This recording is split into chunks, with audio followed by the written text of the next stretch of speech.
Good morning dear students.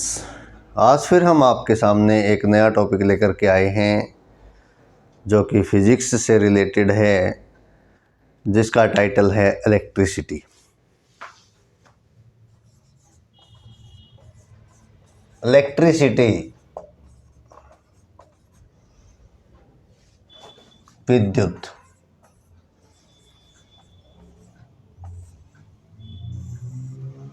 विद्युत के बारे में वैसे तो आप सभी जानते ही हैं, लेकिन आज हम इसको टेक्निकली डिस्कस करेंगे कि आखिर विद्युत होती क्या है। आइए एक डायग्राम की हेल्प से हम समझने की कोशिश करते हैं। ये मेटेलिक वायर है, धातु है।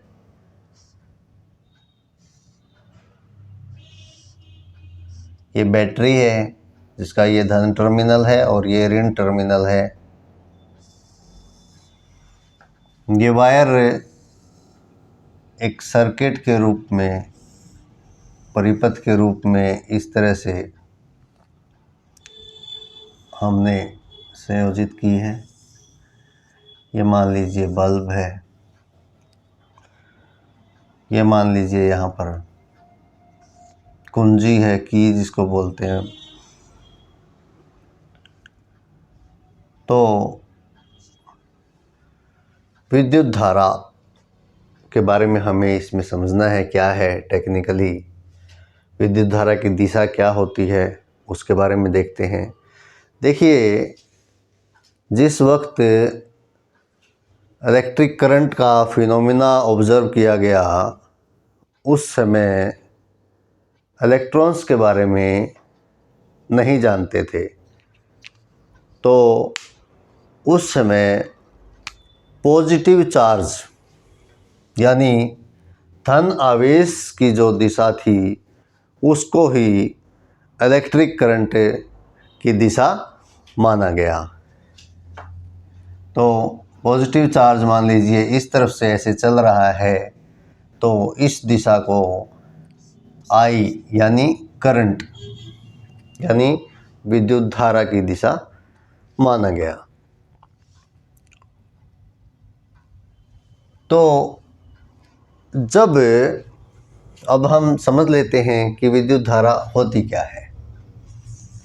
करंट को हम डिफाइन कैसे कर सकते हैं। Rate of flow of charge, rate of flow of charge यानी आवेश के प्रवाह की दर को विद्युत धारा कहते हैं। विद्युत धारा कहते हैं।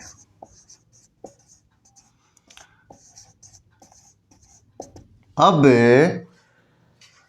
किसी समय t में जितना आवेश यहाँ इस क्रॉस सेक्शन के अंदर, किसी भी क्रॉस सेक्शन के अंदर प्रवाहित हो रहा है मेटेलिक वायर के, यानी ये जो चालक है सर्किट के अंदर जो भी धातु यूज की गई है उसके किसी भी अनुप्रस्थ क्षेत्रफल से जितना भी आवेश प्रवाहित हो रहा है उसको हम विद्युत धारा कहते हैं। I जो होता है वो होता है Q बटा T। Q यहाँ पर क्या है? आवेश, और T क्या है? समय।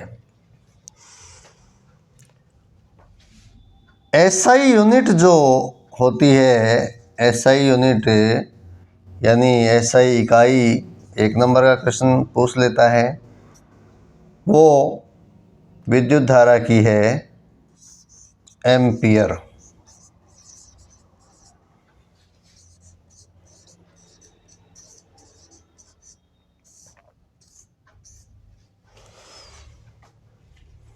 और 1 एम्पियर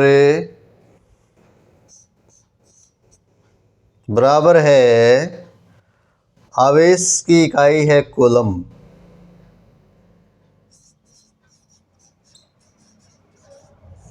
और समय की मान लीजिए सेकंड। तो 1 सेकंड में अगर 1 कूलम आवेश इस क्रॉस सेक्शन से प्रवाहित हो रहा है तो उसको हम बोलेंगे 1 एम्पियर। जिस यंत्र से विद्युत धारा को मापा जाता है, विद्युत धारा को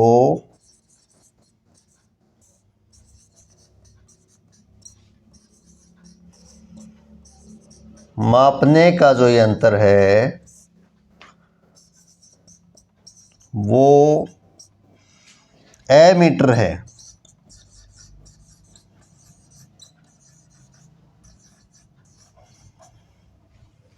यहां पर आप नोट करके रखेंगे कि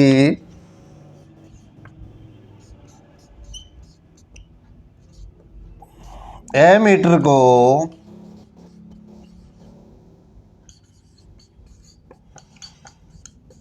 परिपथ में, यानी जो ये सर्किट है में श्रेणी क्रम में जोड़ा जाता है।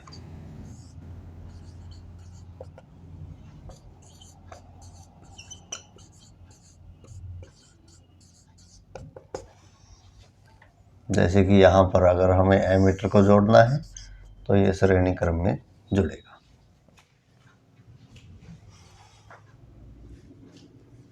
एक बार स्क्रीनशॉट ले लीजिए आप।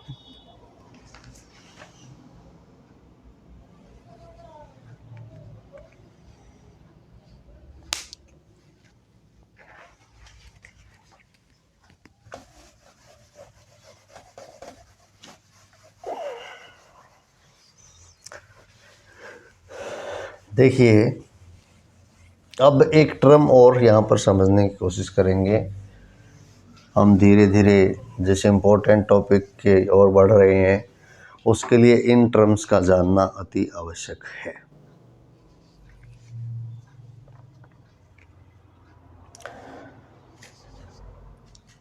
देखो, ये जो इस सर्किट के सिरे हैं, यहाँ जो बैटरी है, इस चार्ज को यहाँ से एक सिरे से दूसरे सिरे तक ले जाने के लिए जो कार्य किया जाता है उसको हम विभवांतर बोलते हैं। तो आइए इसके बारे में भी एक बार समझने की कोशिश करते हैं। Potential difference,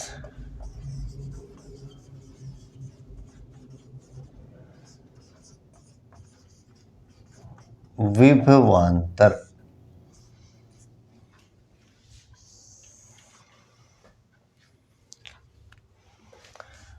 The work done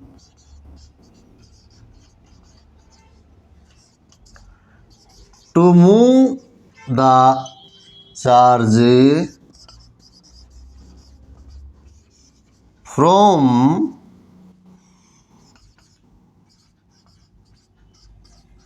one point to another point in circuit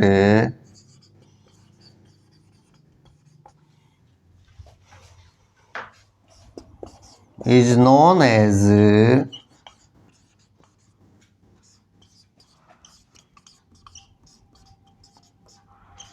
potential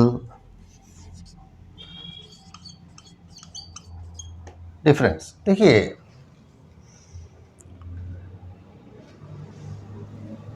आप यहाँ पर एग्जाम्पल से समझ सकते हैं कि मान लीजिए कि ये पाइप है और यहाँ एक सिरे से दूसरे सिरे की ओर हमें पानी पहुँचाना है।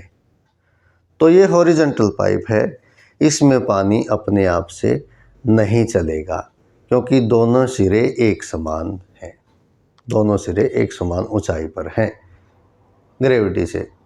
लेकिन मान लीजिए कि इस सिरे से अब इस सिरे की ओर पानी पहुंचाना है, तो ये ऊंचाई पर है और ये जो है निम्न स्तर पर है। तो ऊंचाई से निम्न स्तर की ओर पानी बहना शुरू हो जाएगा। इसी तरह से हम इस सर्किट के अंदर देखते हैं कि इस चार्ज को यहाँ से एक पॉइंट से दूसरे पॉइंट तक मूव करवाने के लिए वर्क की ज़रूरत है, जो कि ये बैटरी प्रोवाइड करवाएगी। और यहाँ से इस सिरे से दूसरे सिरे के बीच में जो पोटेंशियल का डिफरेंस होगा उसी को हम पोटेंशियल डिफरेंस यानी विभवांतर, विभव का अंतर, दोनों सिरों के बीच में जो है विभव का अंतर होगा, तभी ये जो आवेश है वो चल पाएगा। तो इसको विभवांतर बोलते हैं। यही हमने आप जिसको V के द्वारा प्रदर्शित करते हैं, रिप्रेजेंटेड बाय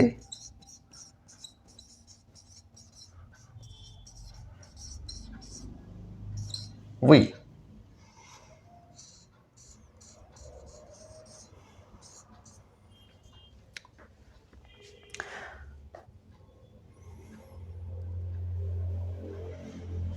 हिंदी में भी आप एक बार नोट कर लेंगे।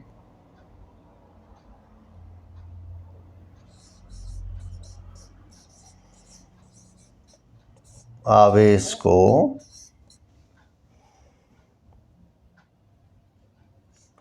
किसी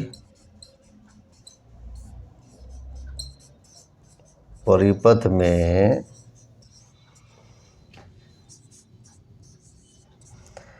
एक सिरे से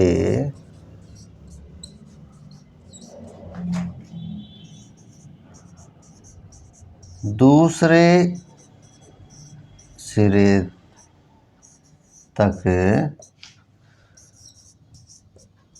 ले जाने के लिए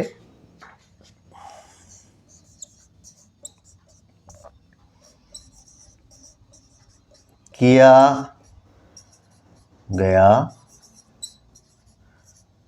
कार्य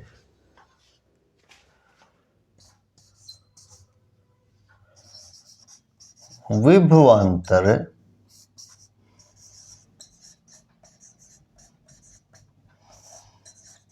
कहलाता है, जिसे V द्वारा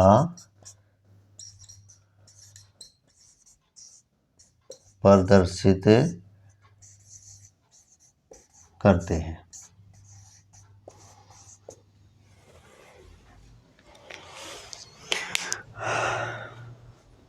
देखिए, अब हम इसको मैथमेटिकली आपको दिखा देते हैं।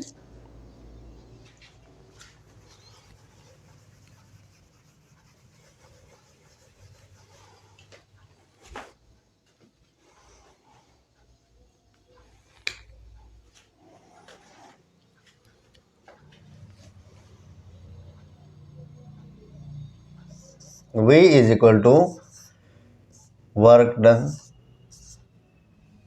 in moving charge. वर्क की जो एसआई मात्रक है वो जूल है और चार्ज यानी आवेश का कूलम है।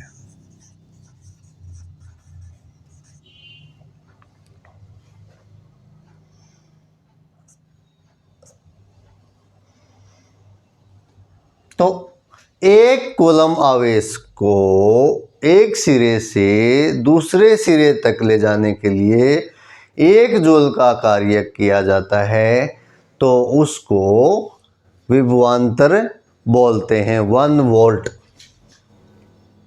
1 वोल्ट कहते हैं। विभवांतर को मापने के लिए जो यंत्र है विभवांतर मापन यंत्र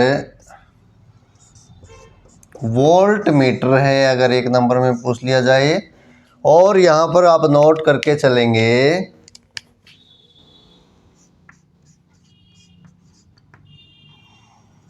वोल्ट मीटर को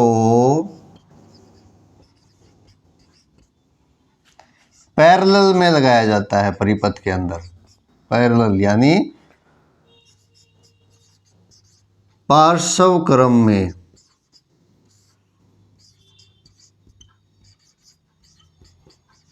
लगाया जाता है।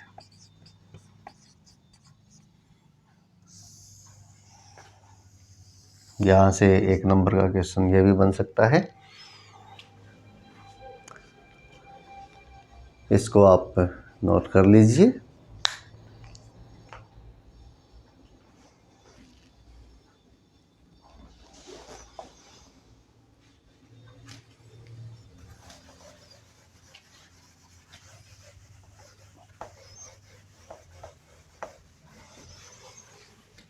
अब इन टर्म्स की क्लैरिटी के बाद हम आते हैं एक बड़े ही इम्पोर्टेंट क्वेश्चन के ऊपर, जो कि एग्ज़ाम की दृष्टि से बड़ा ही महत्वपूर्ण है।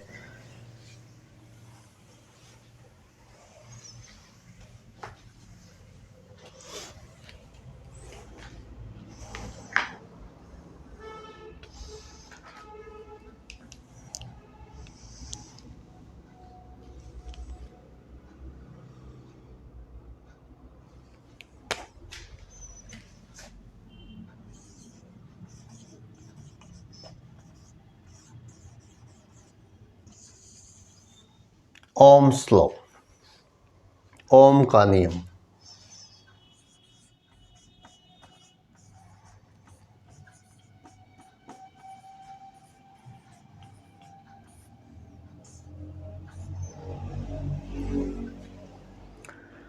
ये बड़ा ही इम्पोर्टेंट है। देखिए,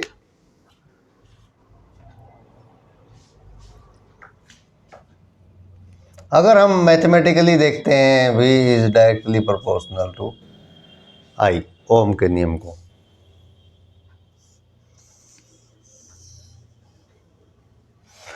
V यहाँ पर क्या है? पोटेंशियल डिफरेंस है, विभवांतर है। और I यहाँ पर क्या है? करंट है। तो यहीं से क्लियर हो जाती है, जब किसी परिपथ के अंदर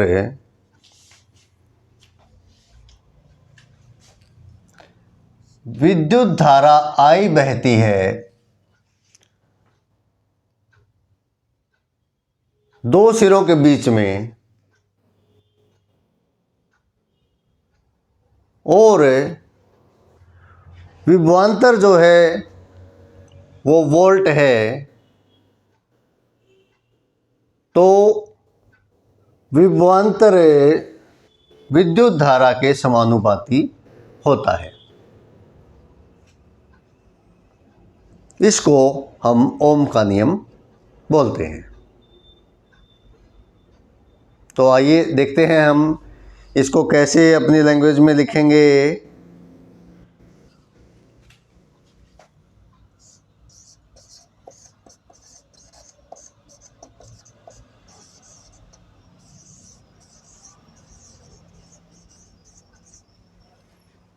potential difference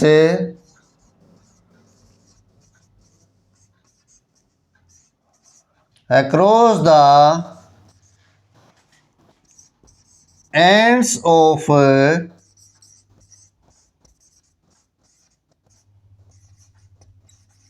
metallic wire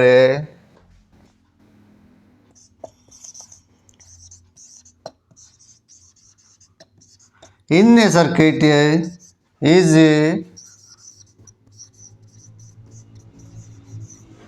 directly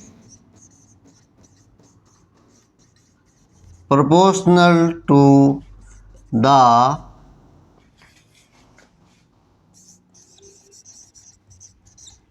current flowing through the circuit.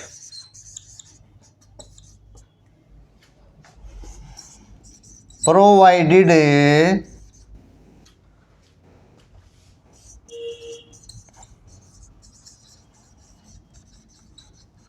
temperature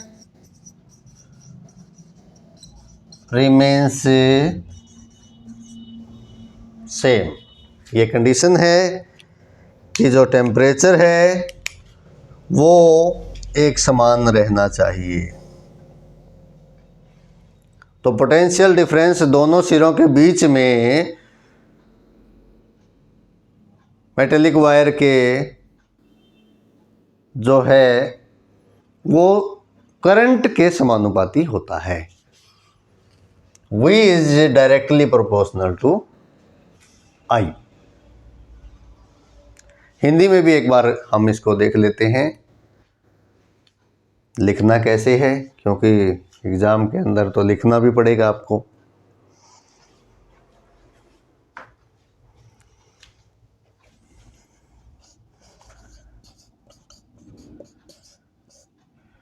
किसी परिपथ में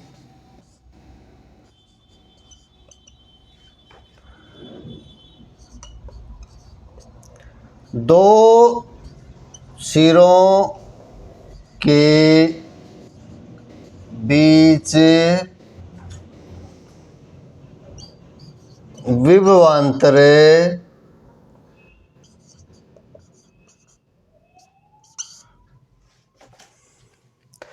किसी भी परिपथ में दो सिरों के बीच विभवांतर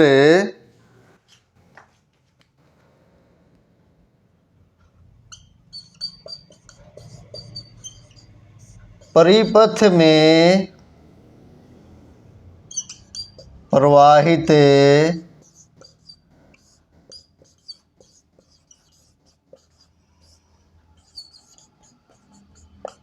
विद्युत धारा के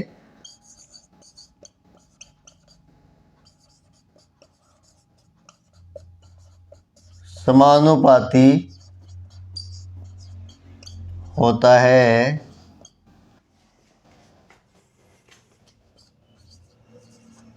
बशर्ते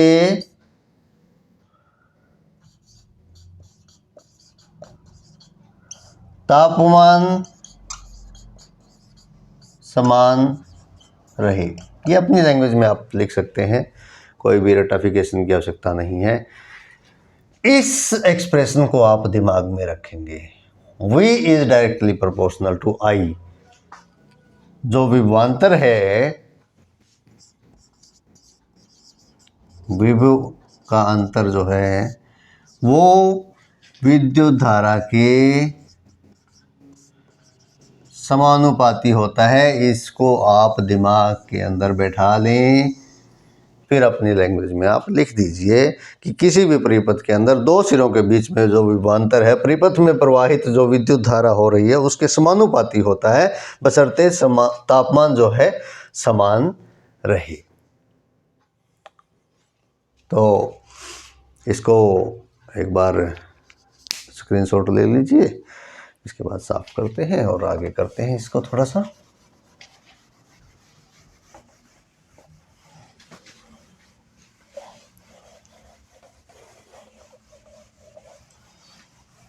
देखिए,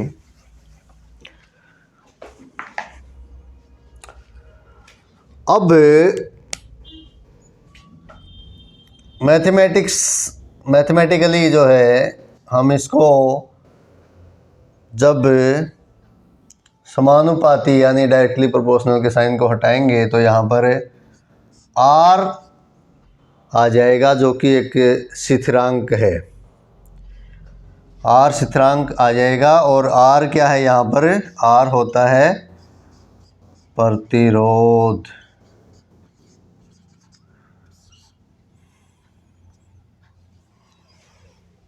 रेजिस्टेंस जिसको हम बोलते हैं, रेजिस्टेंस।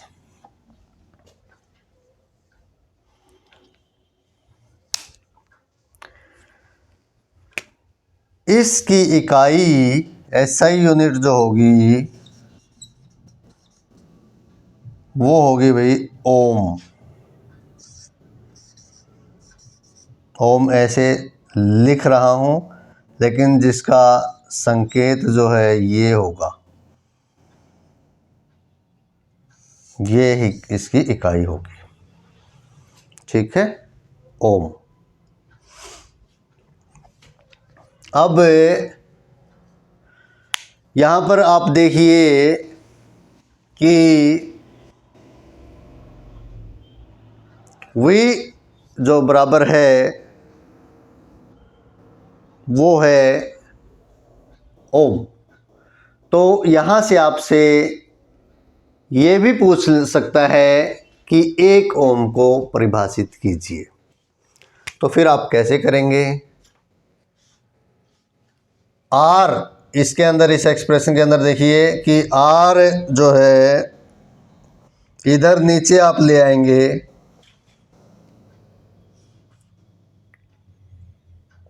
R बराबर है V/I। यहाँ से I नीचे आ जाएगा तो R आ जाएगा हमारा 1 ओम। R की जो एसआई यूनिट है बराबर है विभवांतर 1 वोल्ट और इसकी 1 एम्पियर। तो आप यहाँ से,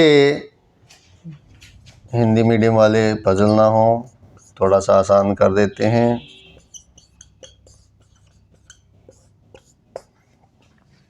देखिए, जब किसी परिपथ के 2 सिरों के बीच में विभवांतर 1 वोल्ट है और विद्युत धारा 1 एम्पियर बह रही है तो उसको 1 ओम बोलते हैं। इतना आप ध्यान रखेंगे। ठीक है, इसका स्क्रीनशॉट भी आप ले सकते हैं।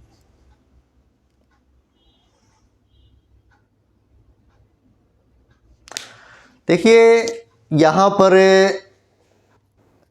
एक क्वेश्चन कई बार आता है, हम एग्ज़ाम के अंदर देखते हैं कि मान लीजिए इसे R को नीचे ले आते हैं, I को ऊपर क्रॉस मल्टीप्लाई करके,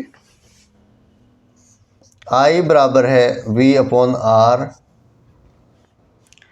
कई बार क्वेश्चन यहाँ पर आता है, इसको नोट कर लेंगे, बहुत ही इम्पोर्टेंट क्वेश्चन है, एग्जाम के अंदर कई बार पूछा जाता है कि अगर प्रतिरोध को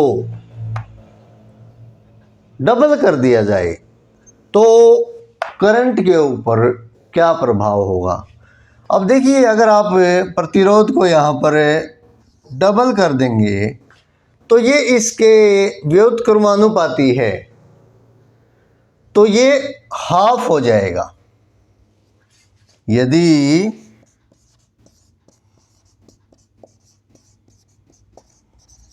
प्रतिरोध को, 1 नंबर में क्वेश्चन पूछ लेता है, दोगुना कर दिया जाए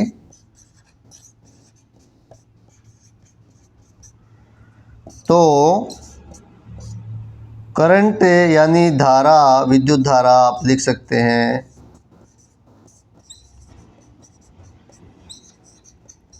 आधी रह जाएगी।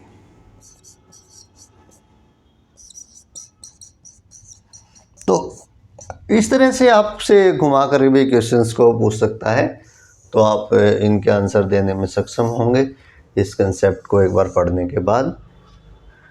ठीक है, इसका स्क्रीनशॉट ले लीजिए, फिर हम इसी के एक सब टॉपिक के ऊपर चलते हैं, बड़ा ही इम्पोर्टेंट है।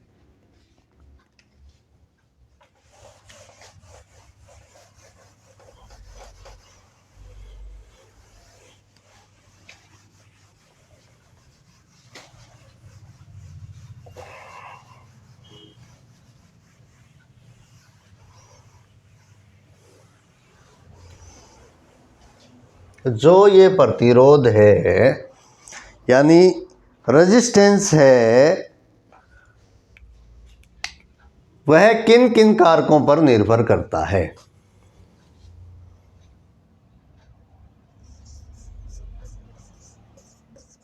प्रतिरोध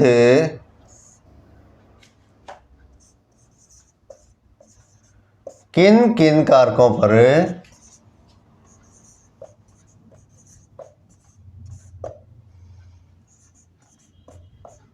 निर्भर करता है, यानी कौन से कारक प्रतिरोध को प्रभावित करते हैं? फैक्टर्स अफेक्टिंग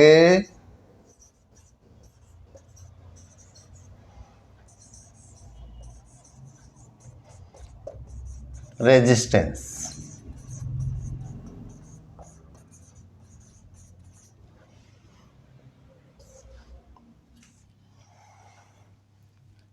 देखिए R जो है डायरेक्टली प्रोपोर्शनल है L और इनवर्सली प्रोपोर्शनल है A।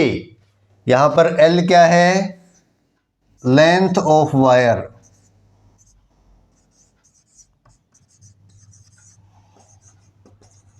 तार की लंबाई या चालक की लंबाई।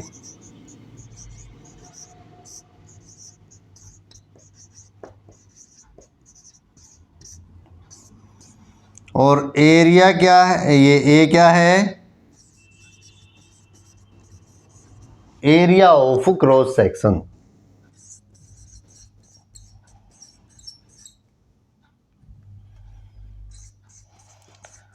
अनुप्रस्थ काट का क्षेत्रफल।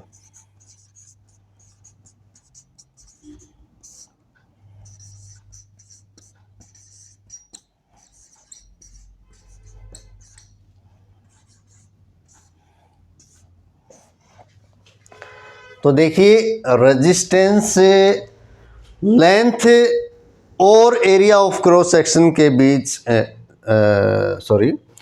लेंथ के समानुपाती और एरिया ऑफ क्रॉस सेक्शन के व्युत्क्रमानुपाती होता है। तो यहाँ से अगर हम देखते हैं, क्वेश्चन आ जाए कि अगर चालक की लंबाई को डबल कर दिया जाए तो रेजिस्टेंस पर क्या प्रभाव होगा? भाई ये इसके समानुकर्मा डायरेक्टली प्रोपोर्शनल है, तो डायरेक्टली प्रोपोर्शनल होगा, ये डबल होगा तो ये भी डबल हो जाएगा, रेजिस्टेंस डबल हो जाएगा। और अगर एरिया ऑफ क्रॉस सेक्शन को डबल कर दिया जाए तो ये हाफ हो जाएगा, नॉर्मल सी बात है। तो यहां से ये क्वेश्चन आप दिमाग के अंदर रखेंगे या नोट करके भी लिख लेंगे इसको।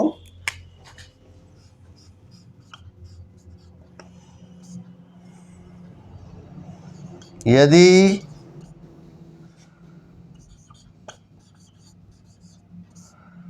चालक की लंबाई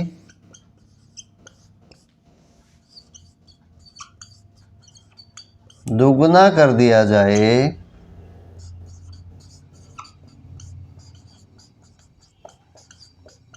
तो प्रतिरोध दुगना हो जाएगा।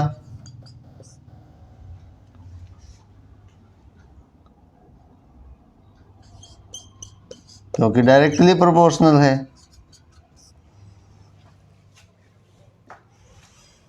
और तथा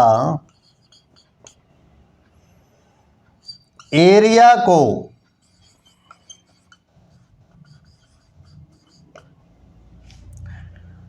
दोगुना कर दिया जाए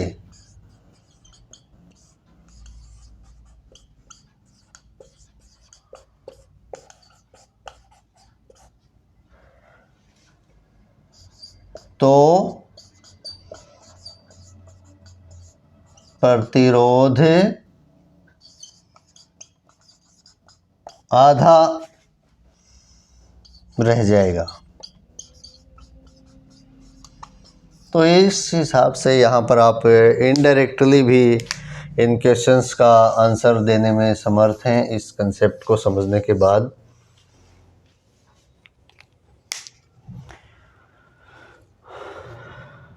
अब सीधी सी बात है, लेंथ को आप लंबा कर दीजिए तो प्रतिरोध, लेंथ दुगना हो गया तो प्रतिरोध दुगना हो गया, प्रतिरोध दुगना हो गया तो ये करंट से रिलेटेड है, आप समझ पा रहे हैं।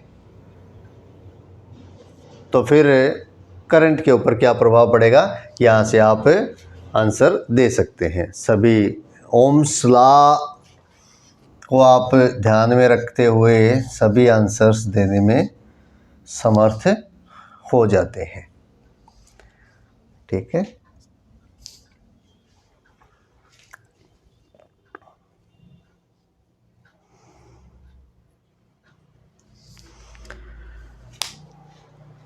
इस समानुपाती को हटाने के लिए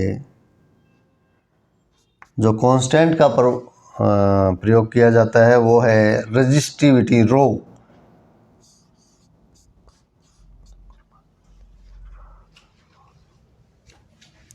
रो क्या है, प्रतिरोधकता,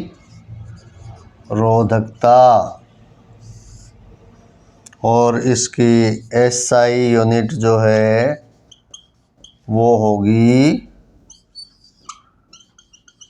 ओम मीटर। इस तरह से आप यहाँ से एक एक नंबर के भी क्वेश्चंस कवर करने में, इस टॉपिक को करने के बाद सक्षम होंगे। बड़ा ही इम्पोर्टेंट है, इसका स्क्रीनशॉट ले लीजिए।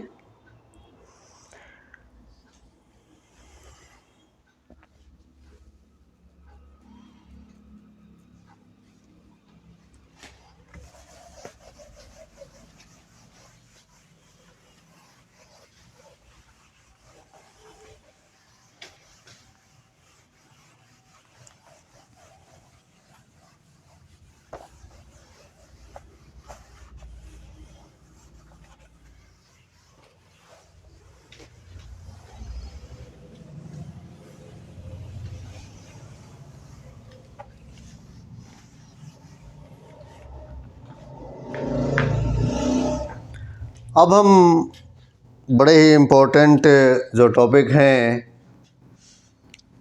उनको डिस्कस कर रहे हैं। Resistance in series.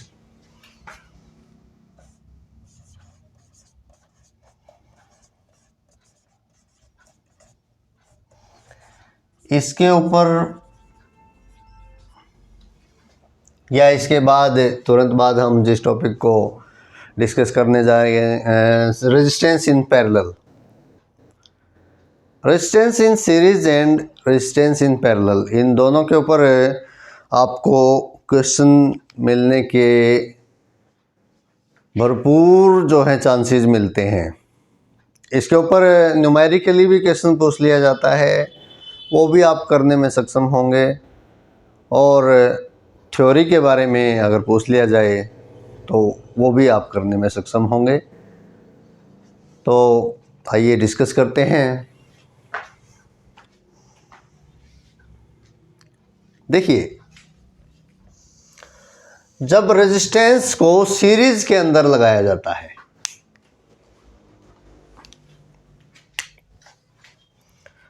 मान लीजिए कि ये हमारा परिपथ है,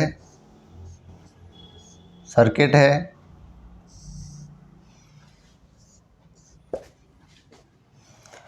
और ये हमारे रेजिस्टेंसेस हमने अलग अलग लगाए हैं।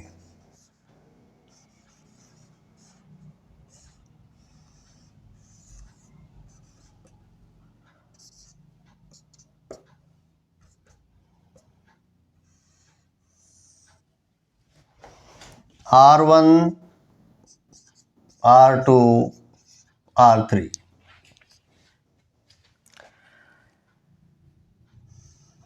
तीनों के बीच में, दोनों सिरों के बीच में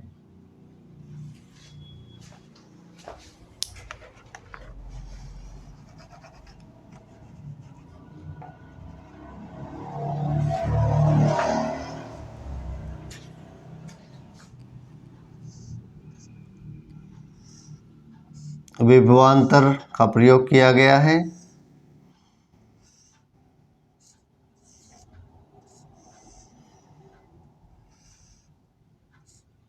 वोल्ट मीटर,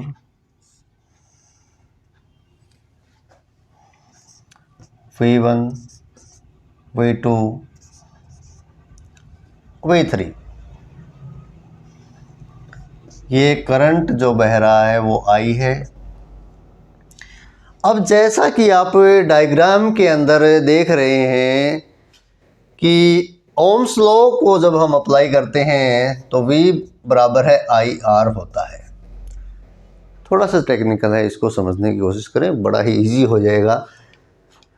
अब आप देखिए, जब सीरीज के अंदर करंट चल रहा है I, तो यहाँ पर आप देखिए I सेम रहेगा। I यहाँ से चला और यहाँ पर सेम रहेगा।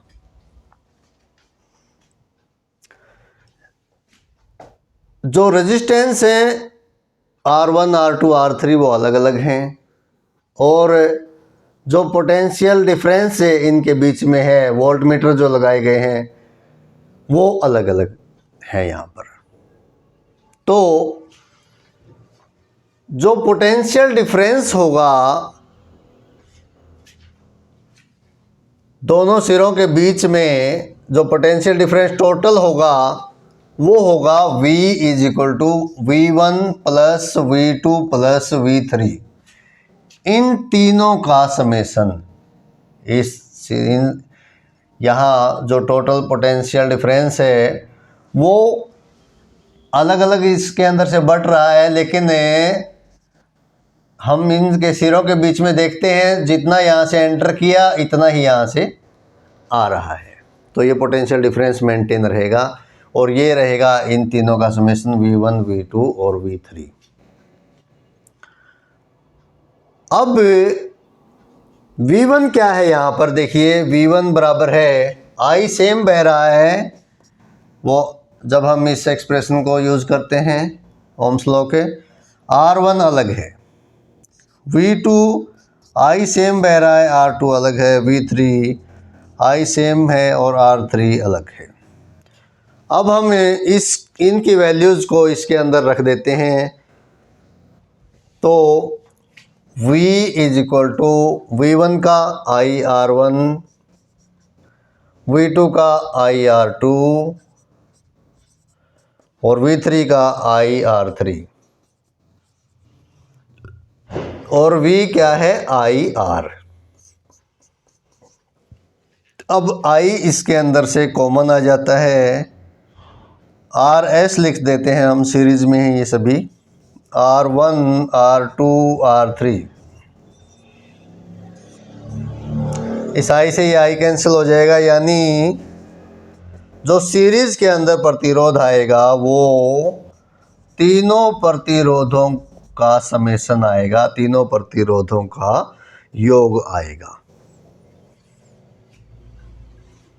ये होता है श्रेणी क्रम में प्रतिरोध।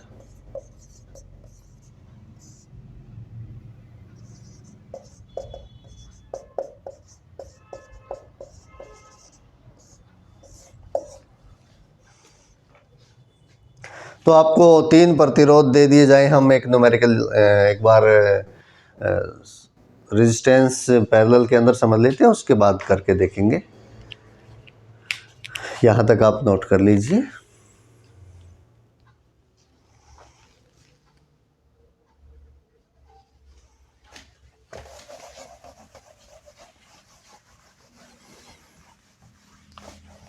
बड़ा ही इम्पोर्टेंट टॉपिक है,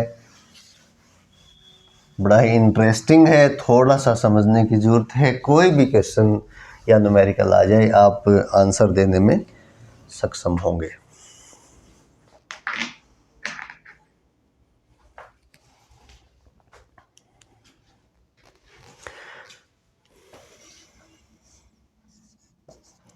नेक्स्ट, रेजिस्टेंस इन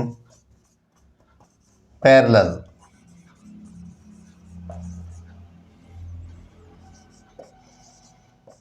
पार्श्व क्रम में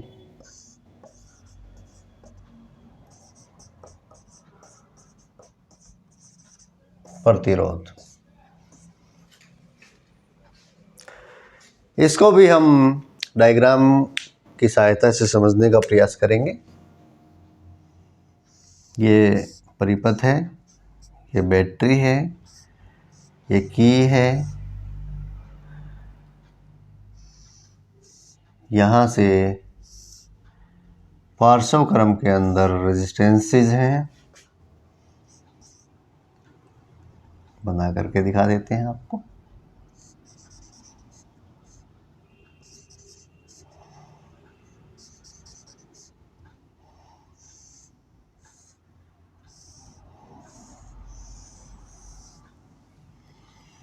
आई जो करंट यहाँ से चला था,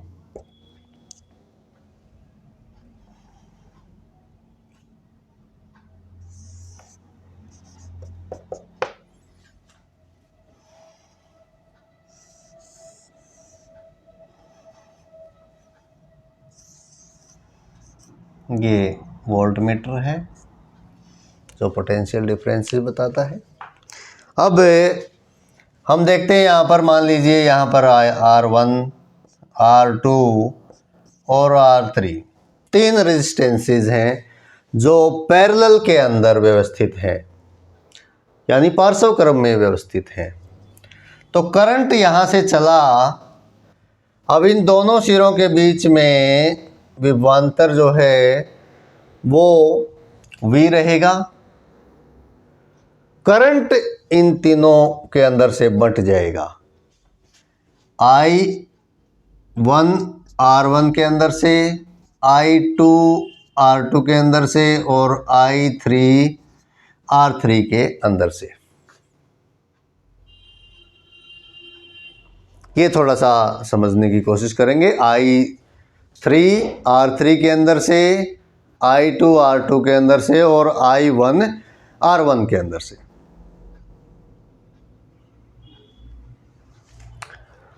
तो यहाँ पर अब ये देखिए कि जब ये I बाहर निकलता है यहाँ से तो वो सेम रहता है, लेकिन इन तीनों के बीच में बट जाता है। तो ये I जो है is equal to I1, I2 और I3 का समेशन हो जाएगा, योग रहेगा। अब ओम्स लॉ क्या कहता है? ओम्स लॉ कहता है V is equal to IR, और अगर हम इसको क्रॉस करते हैं तो देखते हैं कि I is equal to V upon R। अब यहाँ से हम I1 निकाल लेते हैं।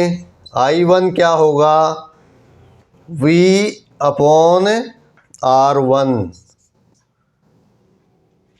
I2 क्या होगा? V अपॉन R2 और I3 क्या होगा? V upon R3।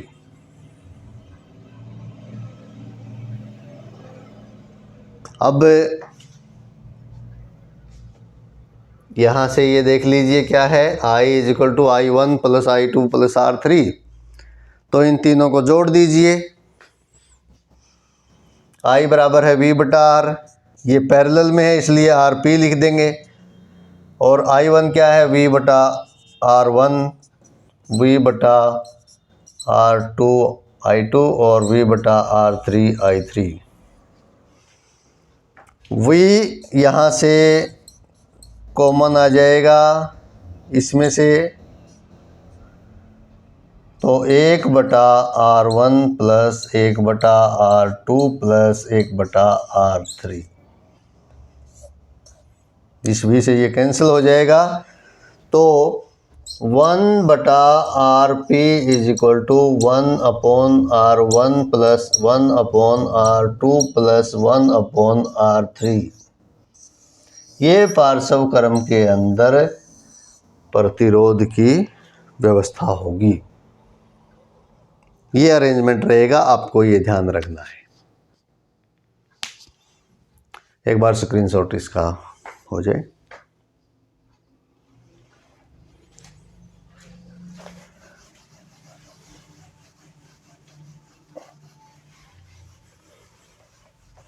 देखिए, हमने दोनों टॉपिक्स को समझा है। अब मान लीजिए कि कोई क्वेश्चन आ जाता है कि दो प्रतिरोध पैरेलल में हैं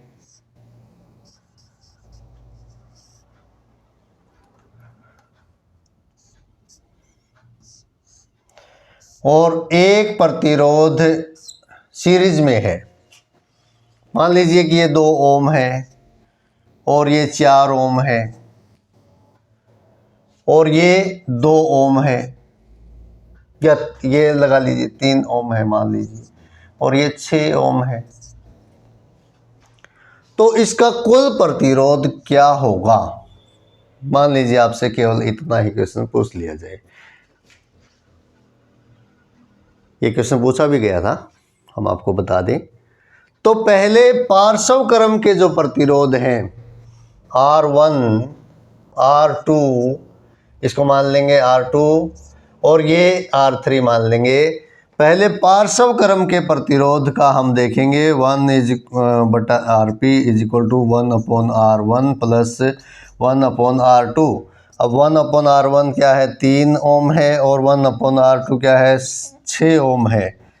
अगर आप इसको सोल्व करेंगे एलसीएम लेकर के, ठीक है, तो 3/6 1/2, यानी RP जो आ जाएगा वो आपका 2 ओम आ जाएगा।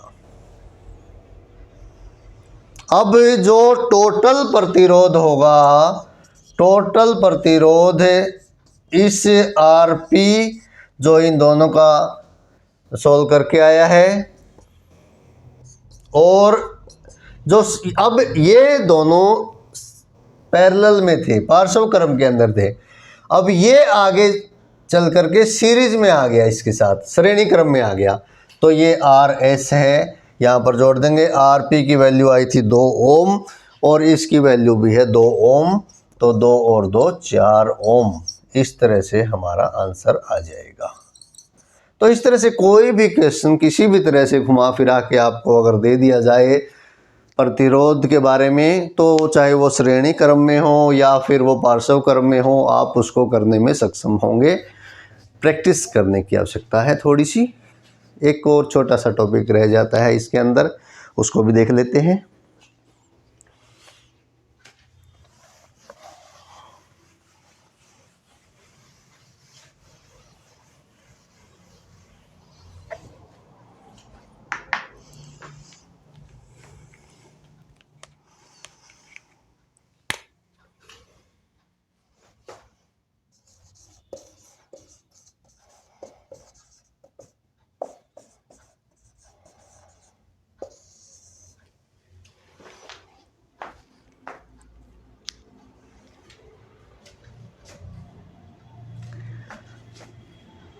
विद्युत शक्ति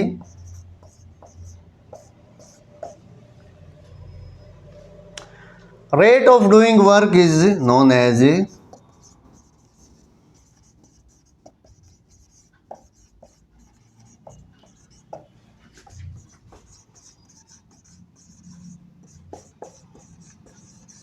power।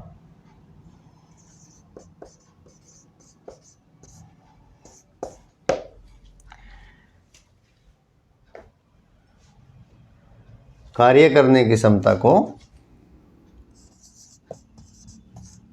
कार्य करने की दर को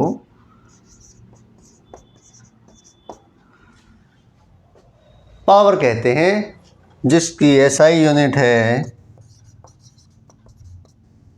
वाट।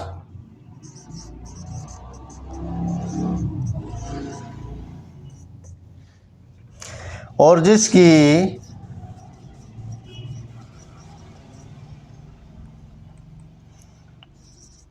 कमर्शियल यूनिट है किलोवाट आवर, जिसको हम